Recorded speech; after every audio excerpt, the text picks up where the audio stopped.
Kalau di sini sih mungkin minggu lalu ya, yang seminggu, 2 minggu lalu yang masih kerasa susahnya, tapi sejak kemarin kayaknya udah mulai, nggak begitu panjang antrian di gas station di di SPBU kayak gitu.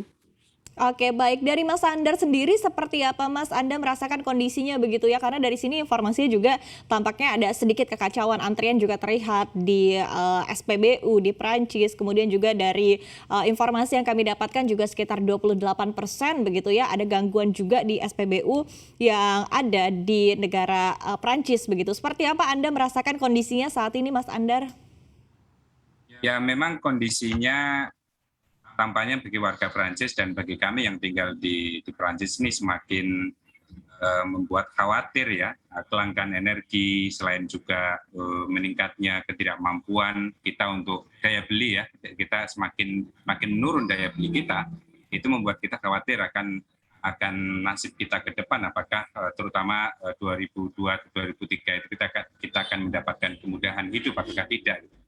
Nah ini kalau di tempat kami di Villefranche-sur-Saône dekat Lyon, itu memang antrian panjang terjadi di SPBU atau tempat pengisian bahan bakar, dan terjadi kelangkaan di mana-mana, dan ini menyebabkan sedikit kepanikan di tengah kami ya, di warga di Villefranche-sur-Saône.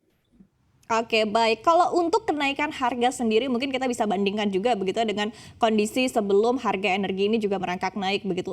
Sudah terasakah kenaikan harga energi di Prancis, Mbak Rina? Kalau sejauh ini sih belum terasa ya, masih nggak ada peningkatan yang gimana gitu, masih sama aja kayaknya dari sekitar sebulan yang lalu kita belum ngerasa begitu kenaikan harga untuk BBM ya. Tapi kalau untuk kebutuhan bahan pokok sih kita ngerasa banget ya, terutama kayak ibu-ibu gitu mungkin kerasa banget sekalinya kita keperluan untuk rumah tangga itu lumayan melonjaknya sih.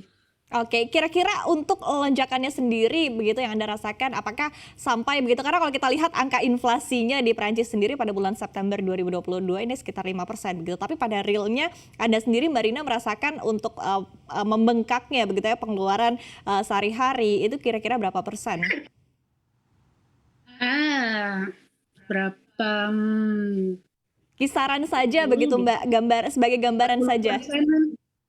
Ya 20-30% sih terasa ya, udah mulai naik-naiknya. Oke. Dan itu kalau untuk ibu rumah tangga pasti kerasa banget ya, sekian naiknya. Oke, baik. Kalau dari Mas Andar sendiri seperti apa? Begitu tadi Mbak Rina menyebutkan ada cost ataupun juga biaya yang harus dikeluarkan lebih besar sekitar 20 hingga 30%. Dari Anda sendiri khususnya mungkin dari harga energi begitu ya, mungkin kita bisa lihat juga dari biaya listrik, kemudian juga bahan bakar kendaraan, seperti apa untuk peningkatan harganya? Ya, sejak beberapa bulan terakhir memang terjadi kenaikan bahan bakar ya, terutama seperti bensin, kemudian gasolin yang menjadi kebutuhan pokok bagi yang punya mobil, punya kendaraan. Nah, kalau sekarang itu naik per liter itu 2 euro, yang sebelumnya itu 1,3, 1,5 gitu untuk bensin misalnya. Nah, ini kan kenaikan ini cukup signifikan, membuat kantong kita semakin tipis gitu ya, dan daya beli kita semakin turun gitu. Nah, untuk kebutuhan pokok kebetulan saya mahasiswa, saya penerima beasiswa, dan memang sangat terasa gitu ya, krisis ekonomi, krisis energi ini membuat daya beli kita di sini itu semakin turun. Dan seperti yang disampaikan Mbak Rina tadi, memang kenaikan sekitar 20-30%. Dan itu bukan hanya kebutuhan sembako, tetapi juga transportasi juga naik ya, meskipun kenaikannya tidak terasa, naik ke 10%, 10 sentim, songtim, 20 songtim, tetapi itu bagi kami, bagi kelas menengah ke bawah misalnya cukup terasa.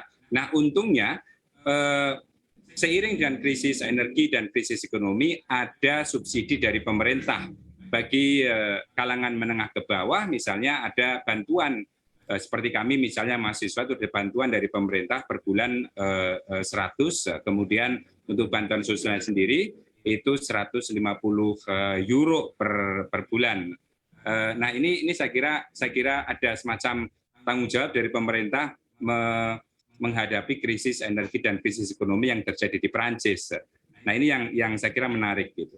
Oke, baik. Tadi artinya ada langkah-langkah juga begitu yang dilakukan oleh pemerintah Perancis ya untuk tadi tetap menjaga daya beli masyarakat yang ada di Perancis. Kemudian dari Mbak Rina sendiri, Anda melihatnya tadi cost yang dikeluarkan juga kan harus lebih besar. Mungkin di sektor apa sih Mbak yang paling terasa? Karena kan kita ketahui juga bahwa dari kelangkaan energi ini juga berdampak kepada krisis pangan begitu. Dari sektor apa dari pengeluaran Anda yang paling terasa peningkatannya?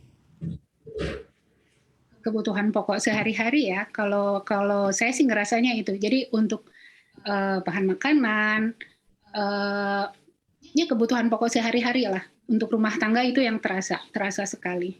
Oke, naiknya. baik. Tadi dari subsidi pemerintah sendiri apakah bisa dirasakan juga begitu oleh WNI yang berada di Prancis? Saya rasa sih yang bagusnya mungkin itu ya. Jadi untuk WNI juga sama, tidak ada. Terutama untuk yang tadi Mas Andar bilang mungkin untuk mahasiswa juga ada bantuan. Terus untuk WNI juga yang rata-rata mungkin di sini udah permanen residen juga. Jadi mendapat hak yang sama dengan warga negara Prancis juga mendapat bantuan yang sama.